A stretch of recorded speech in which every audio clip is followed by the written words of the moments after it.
Você não vai acreditar nos resultados incríveis que o rosa amazônica pode proporcionar. A magia por trás da eficácia do rosa amazônica está na tecnologia exclusiva do sistema ProSim 3D, com a combinação poderosa de rosa mosqueta, ácido hialurônico e verisol. E quer saber o segredo para uma pele mais jovem e radiante? O rosa amazônica tem a resposta. Compre já o seu, o link está fixado nos comentários. O ano retrasado, eu trabalho há 21 anos. Sim. Toda uma sabe? construção. Eu tive mais de 12 músicas em primeiro lugar na Crowley. Eu trabalhei no Brasil e fora do Brasil. Eu viajei o mundo com o meu trabalho. Sabe, eu trabalhei foi muito para chegar até aqui. Quantos shows por semana você fazia? Depende da semana, né? Mas olha, já teve semanas, a gente estava contando isso ontem para um amigo nosso, que ele ia comigo. Então a gente saía na quinta-feira, fazia 2. Eu tava no ônibus, que a gente tinha o próprio ônibus, que tinha uma cama. A gente botou um ônibus com cama para todo mundo dormir, que era mais fácil. Essa coisa de ir para avião, e já tinha, era um luxo, um privilégio, né? Hoje em dia é muito comum, mas não era tão comum assim. A gente tinha os sertanejos que tinham o seu e tudo mais, mas eu era uma simples cantora do pop. Mas o ônibus é mais rockstar, mais popstar. Você gostou do negócio? Eu gostei. Tinha até minha cara. É, então. Que é também uma coisa que mudou agora, né? É. Porque as pessoas estão fazendo ônibus o mais discreto possível, exatamente para Mas Mário e Maraísa não é discreto, não. Que eu já vi várias vezes. Não, mas aí assim, às vezes eles botavam... Mudaram. Mudaram? Às vezes eles colocam a equipe para ir nesse ônibus. É. Mas eles não vão Exato. nos ônibus. É. E às vezes a gente a gente na verdade era tipo um ímã, um negócio assim colável. Ele era todo Isso. preto e a gente colava o negócio e depois tirava. Então que a gente viajava, então fazia, vamos supor, 2 na quinta, 3 na sexta, 3 no sábado, são dias fortes, né? E Já domingo foram 8. mais 2. Então já foram 10 na semana. Já foram 10 na semana. Isso assim, um mínimo. Aí tem um evento corporativo, tem uma presença VIP, No meio da tem semana, uma gravação programa no de TV. Faustão. Todos esses shows, o que você tem que fazer mais? Rádio, televisão, um eventinho pessoal aqui do fulano de tal, o outro também não sei o quê. Atender o patrocinador antes ou depois do Sim. show. A gravar essa música versão espanhol. Gravar essa Foi música de outra inteiro, cantora. É, né? então. Foi E mandar um beijo pra minha mãe aqui, por favor, no vídeo. Não tinha quase. É porque não tinha muito celular. Não, hoje, celular. não, depois, assim, quando as coisas foram evoluindo, era muito estranho, porque a gente atendia 50 pessoas no camarim, né? A gente botava lá a pulseirinha e todo mundo para atender. Tinha fotógrafo pessoal que disponibilizava as fotos no site, né? Que legal, né? Hoje em dia, todo mundo tá com seu celular, 1 milhão de vídeos. Pega um vídeo teu, assim, todo desgrenhenta, né? Pra viralizar na internet um absurdo que você fala. Você Veja como está aquele aqui. Você tá cansado, você tá nervoso, você faz uma cara assim. Ih, olha essa cara, afinal ela é uma antipática, né? Claramente eu não queria estar lá. É, porque tem muito disso. Quando você é uma pessoa incrível, repara só, a minha sogra fala sempre isso e é verdade. Você é uma pessoa incrível, maravilhosa, você é super gente boa, mas um dia você acordou puto da vida. Aí a pessoa olha pra você, tá vendo? Sabia. Afinal, ela é muito vaca. Eu disse que ela era Essa toda é a errada. verdadeira ela. Ela é isso aí. Entendeu? Não importa que nos outros 500 dias ela tava legal. Não. Aí tem um filho da puta que é sempre cão. Sempre cão. Ele vai sempre te tratar mal, mas um dia ele faz uma boa ação. Um dia ele quer ser um trouxa, um babaquinha, e faz uma boa ação. Ele é incrível. Afinal, ele não era tão mal assim? Ela é que é amada do negócio, gente. Vocês não Sim. estão vendo? Tá aí na cara de vocês. É, exatamente. Acontece exatamente assim. Aí você fica, ok, É. ok. Vale a pena discutir com uma definição que já tá tão bem feita? Não vale a pena. Não. No fim, eu, assim... Isso não é fraqueza, viu? Não? Eu acho isso força pra cacete. É. Valeu. Eu faço assim, valeu. É. Eu acredito muito nisso, que assim, não é entre você e as outras pessoas, é entre você e Deus. Então, assim, o que eu faço, quer reparar, quer achar legal, legal. Não quer, legal. Não é pra você que eu tô fazendo, não é pra você ver o que eu tô fazendo. Tô fazendo porque eu acredito que seja a forma certa de fazer. Tô fazendo porque eu acho que eu posso, porque eu dou conta de fazer, porque eu posso ajudar, então eu estou fazendo. Não é o suficiente pra você? Você não acha bacana, não acha que... Tem bom. várias pessoas por aí pra você Tá bom, seguir, se relacionar, é se inspirar. isso. Vai em frente, Pode vai sair. teu rumo. Pode ir, tá tudo Exato. bem. Tá tudo bem. E eu não me importo. Sim. Esse tipo de audiência do mal, eu não quero. Eu não faço questão. Não faço questão mesmo. Não faz a minha cabeça. Números nunca fizeram minha cabeça nesse sentido. A fama nunca fez minha cabeça. O tanto de... Olha, quem me conhece, na minha essência, quem é do meio artístico, quem é do mercado, quem trabalhou comigo, quem não trabalhou comigo, quem é artista, não importa. Sabe que eu sou uma pessoa que não me vendo por isso. Nunca me vendi, não vai ser hoje que vou me vender mesmo. Então, a festa tal, a Kelly vai... Não estava lá. Não estava porque não fui. Não é porque fiz desgosto ou porque me acho superior. Não consigo me inserir. Não me identifiquei, né? Com esse eu não trabalho ali. Não gosto, não faço, não vou. Porque tem sempre esse olhar, não sei o quê, e às vezes eu tô melhor em outro lugar. Então, assim, nunca me vendi, nunca fui atrás disso. As coisas aconteceram porque eram para acontecer. Eu sou extremamente grata e trabalhei muito para isso. Mas não peguei nenhum atalho, não peguei, sabe? Eu tive o privilégio de ter ao meu lado pessoas que estavam inseridas nesse universo. O universo queria que as coisas acontecessem. Então, vamos voltar para essa história. Vamos voltar lá para sua infância. A gente quer saber tudo, onde você nasceu, como que é a sua estrutura familiar, se você cantava desde pequena, se você dançava, atuava, tudo. Olha, eu morei sempre no Rio de Janeiro, né, de Jacarepaguá, nascida lá em Jacarepaguá. Tenho um irmão mais novo que se chama Tiago. Hoje vive em Portugal, tenho minha sobrinha amada, maravilhosa. E a gente era muito assim, nós os dois. Como eu disse, meus pais muito conservadores. Então eu não tinha essa coisa tipo de sair, de brincar na rua. Era eu e ele, eu e ele, eu e ele. Eu brincava de arminha, de pistolinha. Né? Que não era Nerf na época, mas hoje é. E ele brincava de Barbie comigo. E assim a gente foi construindo a nossa personalidade. Quantos anos de diferença? 2 anos de diferença. 2 anos. Às vezes 2. Então, ele é de 85, eu sou de 83. Eu sou dia 3/3 de 1983. Olha que coisa bonita. Nossa, tanto que 3 lindo. no meu número. Oh, meu Deus. Ele é do 1/5 de 85. Então, 5. Ele errou. Ele errou. Não, eu já falei pra ele que ele errou. Desde que ele nasceu, ele tá errado. Sua mãe devia ter esperado pra registrar, só de raiva. Pois é. Então, a gente cresceu, assim, muito juntos. Meu pai sempre muito batalhador. Minha mãe era professora. Mas resolveu cuidar da casa e dos filhos, enquanto meu pai seguia a vida de trabalho. Então, meu pai tinha um posto de gasolina em Nova Iguaçu, lá no Rio de Janeiro. Na verdade, Nova Iguaçu, né? Mas, enfim. E aí, meu pai fazia essas idas e vindas. Já era um negócio de família. Meus avós portugueses. Toda a minha origem é portuguesa. Tanto por parte de mãe, por parte de pai. Por isso vocês têm essa forte ligação com Portugal. O meu pai, inclusive, nasceu em Portugal e veio para o Brasil com 3 anos de idade. Ele é nascido lá. Nascido lá. A minha mãe já nasceu aqui no Brasil. Mas ambos, os pais, portugueses. Então, assim, a gente foi construindo essa história bem tradicional, bem conservadora, né? Não podia sair, não podia ir daqui. Você era boa na escola? Como é que era? Eu era média na escola. Eu não queria estudar. Na verdade, eu nunca gostei disso, assim. Achava muito chato. Porque eu sofria de preconceitos, né? Também. Depois a gente tava sempre voando. Minha mãe disse que na minha primeira... coisinha da escola, quando a criança é pequena, a professora escreve um pouco sobre o desenvolvimento, né?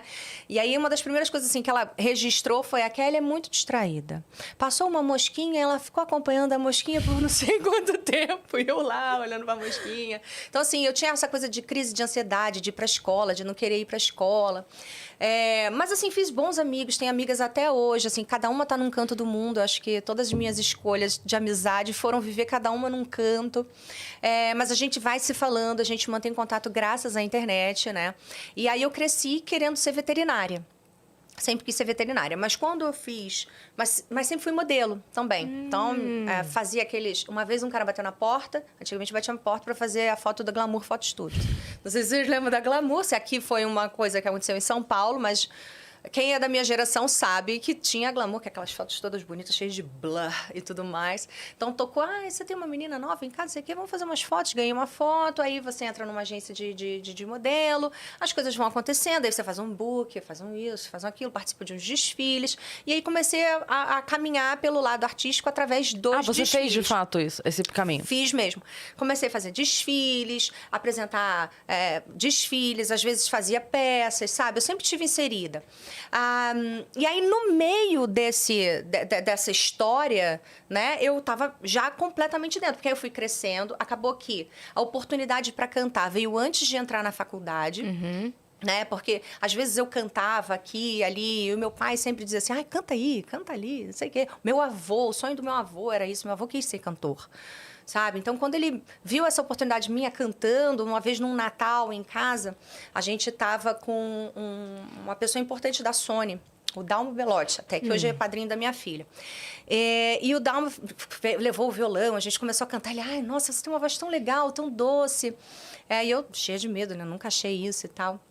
E nessas minhas andanças, assim, pela vida, eu vim parar no Cuca, que é um produtor musical aqui, em São Paulo, que foi quem fez o meu primeiro álbum de baba. Cuca.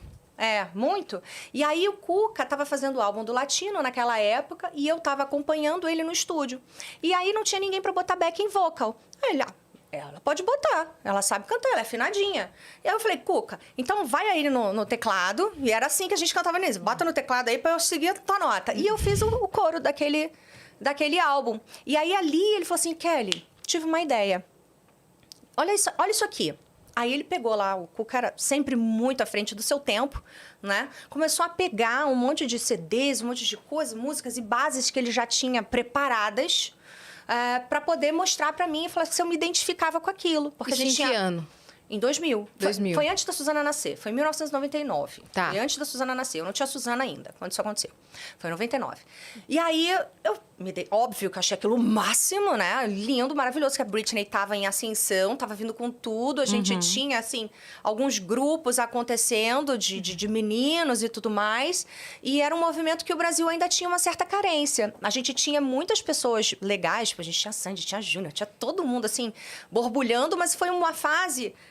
que esse tipo de pop era um pouco diferente do que eles faziam, sabe? Então, eu falei assim, poxa, pode ser um caminho, eu acho legal, vamos ver? Ele falou assim, vamos fazer o seguinte, vamos gravar sem muita pretensão e eu vou levar para umas gravadoras e a gente vai ver se isso acontece. Tá bem. Então, a gente marcou, o meu pai se esforçou. Eu lembro que meu pai gastou uma grana para poder... Porque ele tinha... Depois, tinha um posto de gasolina, né, em Nova Iguaçu. E esse posto virava as bandeiras, assim, para aquelas, tipo, Shell, essas coisas, virava. E quando virava uma bandeira, ele ganhava uma grana, né? Então, meu pai, nesse momento que ele ganhou a grana, ele falou, vamos investir aí. Vamos gravar. Vamos gravar. Eu não sou de família pobre, né? Eu sempre sou de classe média, estudei em colégio particular. Eu me sinto uma privilegiada no nosso país. Mas não tive uma vida fácil, sabe? Tudo foi dado, assim, com muito esforço. Meu pai batalhou muito. Meu pai ficou muitas noites sem dormir. Era muito contadinho, né? Era muito certinho. Ele fazia de tudo para dar pra gente uma vida confortável, mas hoje, olhando lá pra trás, eu sei que ele ralava pra cacete. Então... Ele juntou essa grana e aí trouxe a gente para São Paulo para botar a voz nesse álbum.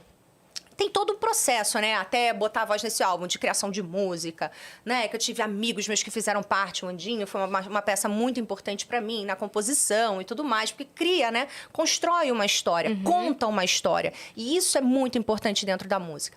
E aí eu botei a voz lá, o negócio bombou. Porque a gente não bombou de cara, assim. A gente levou para algumas gravadoras que não curtiram, tá? Não curtiram mesmo. Falavam assim, não... Essa primeira gravação tinha o quê? Tinha quais músicas? O primeiro CD inteiro. O primeiro CD inteiro. O primeiro Meu CD... Deus. Caramba! Foi a cagada do século. Meu Deus do céu. O primeiro CD inteiro foi esse CD que a gente apresentou para todo mundo. E a gente foi em várias gravadoras que disseram não. Aí a gente chegou na Warner, o Tom Capone era vivo nessa época, e ele falava assim, olha, o Tom é um cara difícil, né? Tá o Tom e o Wagner. O Wagner tá até hoje, a gente teve junto num projeto que a gente fez antes da pandemia também, do jeito delas, enfim, que eu vou chegar lá. E eles estavam juntos nesse dia, e o Cuca falou pra mim assim, Kelly, olha só, se o Tom abaixar a cabeça e levantar e rir, o negócio é bom. Agora, se ele levantar e falar, pô, obrigado, sei que ele vai embora, já era. Gente, eu só fiquei esperando. Ele ouviu o meu CD do início ao fim, na mesma posição. Assim. Quando ele levantou, ele olhou pra mim assim, que eu nem vi os olhos dele, que parecia um ursinho. Eu falei, tô dentro. Eu pensei, ele gostou. Tô dentro. E eu já tinha escutado tanta baboseira, tanta coisa absurda, que eu nem acreditei quando aquilo aconteceu. E aí, foi uma questão de 6 meses. Não mais que isso. Foram 6 meses para eu vir para São Paulo fazer um Gugu, que era um grande parceiro meu do álbum e da Warner e tudo mais. Eu vim para São Paulo, fiz um Gugu, ninguém nem tchum, né? Aí, semanas depois, eu falei, e aí, gente, como é que tá a música? Primeiro lugar, na rádio. Eu falei, Meu Deus. Eu não sabia o que isso significava. Não sabia o que isso... Primeiro lugar na rádio? Eu só entendi o que isso significava. E mesmo assim, a ficha nunca caiu em todo o meu tempo de carreira. Quando eu entrei no Gugu, que eu tinha estado a semana passada, sei lá, um pouquinho tempo antes, e todo mundo cantava Baba.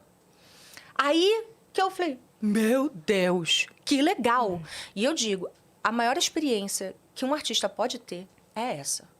Olha, eu sou muito grata por passar, e por todas as pessoas que fizeram parte da minha trajetória na música. Cada uma delas, acho que eu amo, acho que eu não amo tanto. As pessoas que foram importantes, outras nem tanto. Umas que estavam ali só para meter o pé na frente.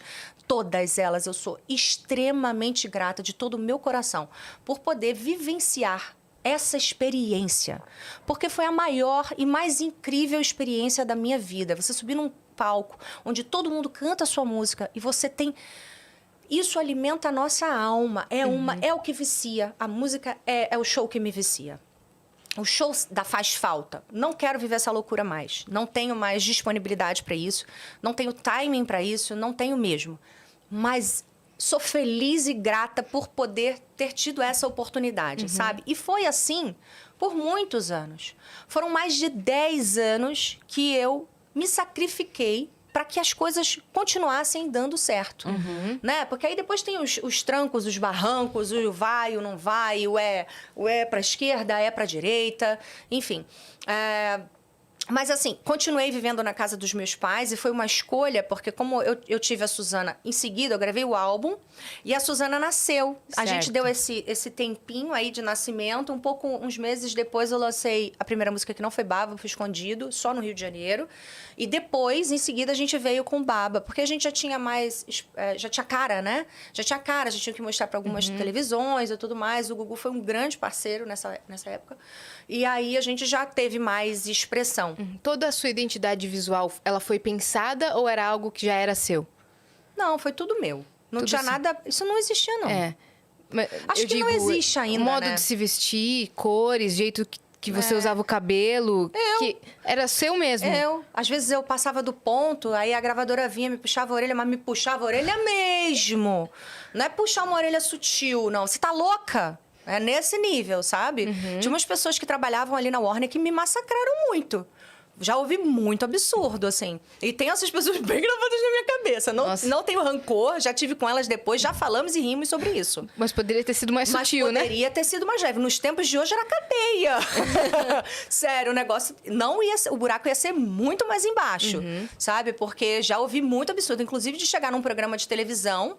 famoso, de uma pessoa famosa, que eu não vou citar o nome, mas é muito famoso, um diretor gigante, no início da minha carreira, e dizer, eu tinha a foto da contracapa do meu álbum, eu tô com uma saia de couro, e era a que a gente usava para poder vender, essa é aquela aqui, essa é aquela aqui, essa é aquela aqui, essa é aquela aqui. Quando eu chego no programa de televisão para gravar, o meu look é uma calça de couro.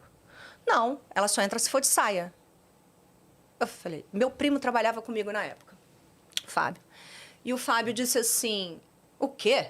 Já à frente do tempo dele. Meu primo estava pronto para matar qualquer um, ele dar um show. Não, você não... Então ela não vai fazer o programa. Eu falei, tá louco? Esse programa é incrível, eu tenho que fazer esse programa vai mudar a minha vida. Porque antigamente era assim. Sabe? Era a TV, esse programa aqui você vai vender 1 milhão de cópias. Você tem que fazer, você vai fazer. O disco de ouro vai vir nesse. Gente, o comercial da Americanas era o que a gente mais queria. Não, vai fazer o comercial da Americanas que você vai vender 1 milhão de cópias. Porque eles eram grandes, eles compravam muitos CDs. Então a gente vendia mesmo muito. Então tem que fazer o comercial da Americana, você tem que fazer o programa não sei o quê. Esse era um dos que a gente tinha que fazer. E aí eu chego e falo, eu tenho que fazer isso, vai virar a chave da minha vida. Ninguém entra aqui, não, eu tenho que fazer. E o diretor falou assim, não, ela só vai entrar se ela entrar de saia, pode levar uma saia para ela, porque eu quero que ela entre no palco exatamente do jeito que me venderam. Ela não vai entrar de calça. E o Fábio falou, então a gente tá indo embora. Eu falei, não, eu não vou embora. Eu cedi, eu entrei de saia naquele programa. Eu não entrei de calça naquele programa, mas eu vivenciei isso tudo. Sabe? E isso é só a ponta do iceberg, né? A ponta do iceberg. A ponta do que a gente vivencia. Num mundo onde ninguém tinha muita voz, não. Hoje em dia, isso aqui vira um bar. Acabou. Você filma no bastidor, todo mundo sabe. Sim. Né? Agora, é óbvio que eu não vou citar nomes, porque senão você vai tratar de um negócio lá de trás que já não... Você não tem nem como... É a minha palavra e quem estava ali, né, de testemunha para dizer. Mas, assim, foram muitas coisas para contar. Muitas coisas que eu fui passando ao longo da minha história. E quem me acompanha, quem está comigo... sabe e conta essas mesmas histórias adiante, sabe? E eu indo e vindo pra... Eu tô com tudo muito fresco na memória, porque eu tô há 1 ano fora. Então, eu vim e já tive com essas pessoas. Agora, essa semana que passou. Então, a gente foi aqui... Vocês já estavam relembrando coisas, né? Um mar de histórias que a gente foi relembrando. Então, tá tudo assim, às vezes, fresco aqui. Então, tô falando com... É muito doido eu acho muito importante a gente ter a oportunidade de ouvir isso de você, essas histórias, por mais terríveis que sejam. Eu imagino que, embora você já tenha passado por cima disso, mora num lugar difícil. Mas eu acho muito importante porque, assim, durante muito tempo, como você disse, né? Antes, quanto mais você se escondesse, melhor. Então, não era vantagem naquela época um grito como esse. Hoje em dia, quanto mais exposição, melhor. Eu gritava de outra maneira. Mas hoje seria o que você falou. Você ia postar e acabava a vida da pessoa. Ainda bem que eu não tinha internet, né? Senão eu ia ser a barraqueira. Porque eu não tinha maturidade alguma. E você, ao Tava mesmo sempre tempo... revoltada, chateada, irritada. Aquilo me transtornava. E você era muito direcionada também. Você não tinha tanta voz dentro da sua carreira. Exatamente, porque é isso que acontece. Ontem, né? Não, é isso que acontece. E olha que eu sou dona da minha própria carreira. Né? Não era um projeto. Por mais que o Cuca nunca teve presente nesse tipo de... Ele não era a pessoa que apertava, não. Ele gravou o álbum? Ele estava do meu lado, não é dele que eu tô falando e nunca falaria, pelo contrário.